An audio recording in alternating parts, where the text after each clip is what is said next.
This might genuinely be the weirdest stretch of news we've had in a long time, and I'm not even exaggerating. A billionaire says he's broke. A country's currency collapses to literal zero. One of the biggest streamers in the world steps away. A 140-year-long video appears on YouTube.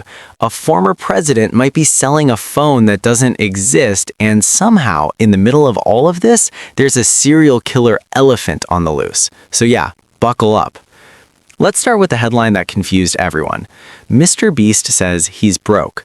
Not broke in the I can't pay rent way, but broke in the way only billionaires can be.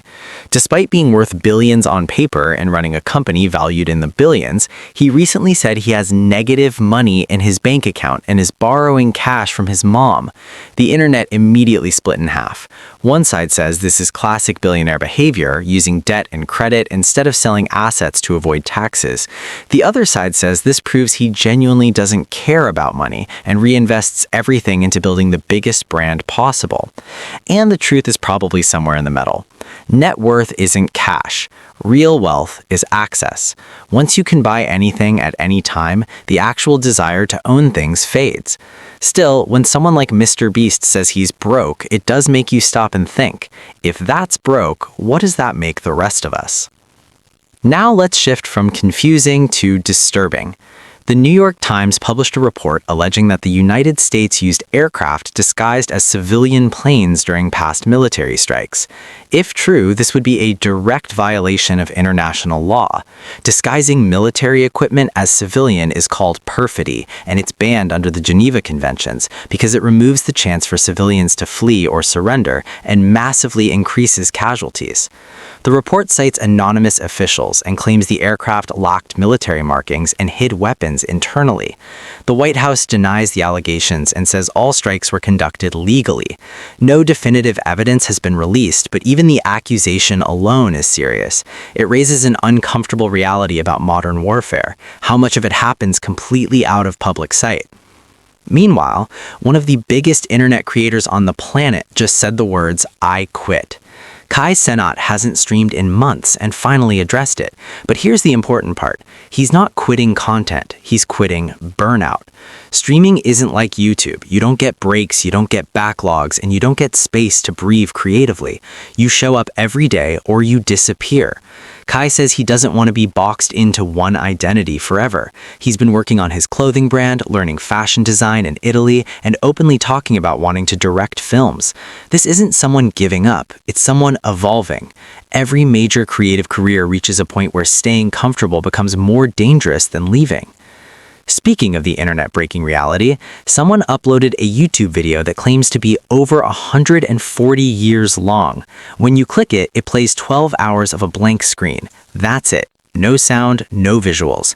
And yet, it pulled millions of views and hundreds of thousands of subscribers. This is where we are now. Breaking the system is more valuable than mastering it. The algorithm doesn't care about effort. It cares about novelty, confusion, and curiosity. Welcome to the glitch era. Now let's talk about something that might actually turn into lawsuits. Trump's team promised a $500 gold smartphone called the T1, along with a Trump-branded mobile network. Hundreds of thousands of people pre-ordered it. Months later, there's still no phone, no network, and no clear release date. The likely reason is simple. Manufacturing smartphones in the United States is far more complex and expensive than most people realize. The irony is impossible to ignore. They're still accepting deposits, and at some point, delays stop being delays and start being something else. If this never ships, the legal fallout will be massive. At the same time, Iran's currency has essentially collapsed. One US dollar is now worth over 1 million Iranian rials. That means imports become unaffordable, inflation explodes, and daily life becomes increasingly unstable. Protests were already happening, and this only adds fuel to the fire. On top of that, new sanctions were announced targeting any country doing business with Iran, including China. Iran is now being economically crushed from every direction, and history tells us this kind of pressure rarely ends quietly. In the middle of all this chaos, China's #1 paid app is called Are You Dead? It's designed for people living alone. Every 2 days, you press a button to confirm you're alive. If you don't, your emergency contacts get notified. It's dark, it's practical, and it says everything about modern isolation. Technology isn't just connecting people anymore, it's replacing human check-ins entirely. And finally, yes, this is real. There is a rogue elephant in India that has killed over 20 people in less than 2 weeks. Authorities can't track it. Tranquilizers haven't worked. Experts believe it was separated from its herd, triggering extreme aggression. Elephants don't forget, and when nature snaps back, humans are rarely prepared. When you zoom out, none of this feels random. Systems are breaking. Power is concentrating. Reality feels glitchy. The internet is accelerating everything, and every week feels stranger than the last. And if this is where we are now, the question isn't what happens next, it's how much stranger it can still get.